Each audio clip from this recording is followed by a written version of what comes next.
బోనాలు ప్రశాంతమైన వాతావరణంలో నేత్రపర్వంగా కొనసాగుతున్నాయని ప్రశాంతమైన వాతావరణంలో పూర్తయ్యేలాగా కృషి చేస్తున్నామని Hyderabad commissioner of police Kothakota Srinivas Reddy తెలిపారు. అన్ని శాఖలను సమన్వయం చేసుకుని ఏర్పాట్లు చేశామన్నారు. మహిళల భద్రత దృష్ట్యా షీ టీమ్స్ కూడా విధుల్లో భాగమయ్యాయన్నారు. మహంకాళి పోలీస్ స్టేషన్లో కంట్రోల్ రూమ్ ఏర్పాటు చేశామని కంట్రోల్ రూమ్ నుంచి ఎప్పటికప్పుడు పరిస్థితులను సమీక్షిస్తున్నామంటున్న సిపి కొత్తకోట శ్రీనివాస్ రెడ్డితో మా ప్రతినిధి శశి ఫేస్ టు ఫేస్.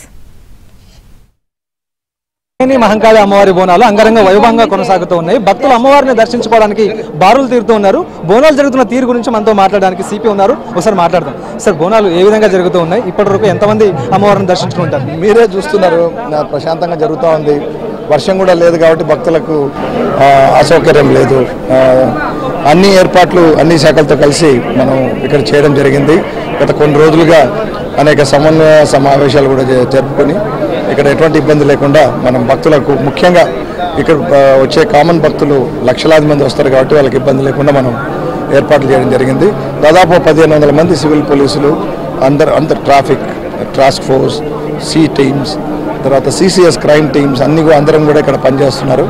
భక్తులకు ఎటువంటి ఇబ్బంది లేకుండా మేము ఇతర శాఖల అధికారులతో కూడా కలిసి మేము పర్యవేక్షిస్తున్నాము. అది నడుస్తూ ఉంది. జాయింట్ కంట్రోల్ రూమ్ కూడా మహంకాళి పోలీస్ స్టేషన్, ఇక్కడే మనకు టెంపుల్ పక్కనే ఉన్న పోలీస్ స్టేషన్లో జాయింట్ కంట్రోల్ రూమ్ ద్వారా ఎప్పటికప్పుడు ఏమైనా చిన్న సమస్యలను పరిష్కరించుకుంటాం. మహిళా భక్తులు ఎక్కువగా వచ్చేటటువంటి అవకాశం ఉంటుంది. బోనాలు తీసుకుని వాళ్ళతో పాటు చాలా మంది మహిళలు వస్తుంటారు. అలాంటి వారి పట్ల వాళ్ళ భద్రతను దృష్టిలో ఉంటుంది. అవును, ఇప్పుడు పోకిరీల బెడద మనకు లేకుండా మనము చేయాలంటే షీ టీమ్స్ డిప్లాయ్మెంట్, తర్వాత అట్లాగే మఫ్టీలో ఉన్న పోలీసులు కూడా అటువంటి వాళ్ళని ముందే గుర్తించి వాళ్ళని ఎటువంటి ఇబ్బంది లేకుండా మేము చేస్తాం. ఎటువంటి ఫిర్యాదులు లేవు.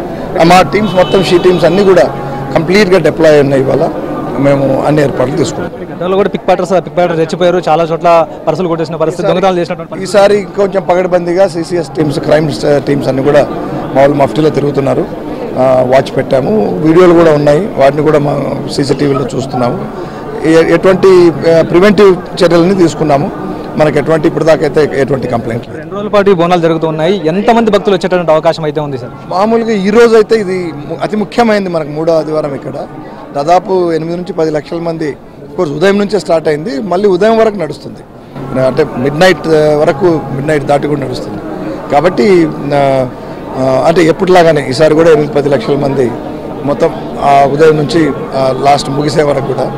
సో వాళ్ళందరికీ తగు ఏర్పాట్లు ఇక్కడ ఉన్నాయి. Thank you. ఇది మొత్తానికి ఇటు బోనాలు నేత్రపరంగా కొనసాగుతున్నాయంటూ కూడా సిపి చెప్తూ ఉన్నారు. ఇప్పటి వరకు కూడా ఎలాంటి అవాంఛనీయ సంఘటనలు చోటు చేసుకోలేదు. మొత్తం బోనాలు పూర్తయ్యేంత వరకు కూడా ప్రశాంత వాతావరణంలో బోనాలు నిర్వహించేందుకు తాము పకడ్బందీగా ఏర్పాట్లు చేశాము. అన్ని శాఖలను సమన్వయం చేసుకుని ముందస్తుగా ఏర్పాట్లకు ప్లాన్ చేశాము. అందులో భాగంగానే ప్రస్తుతం బోనాలు చాలా ప్రశాంతమైన వాతావరణంలో కొనసాగుతున్నాయంటూ సిపి చెప్తున్నారు. మరోవైపు సుమారుగా 1500 మంది పోలీసులు ప్రస్తుతం బోనాల భద్రతా విధుల్లో ఉన్నారంటూ కూడా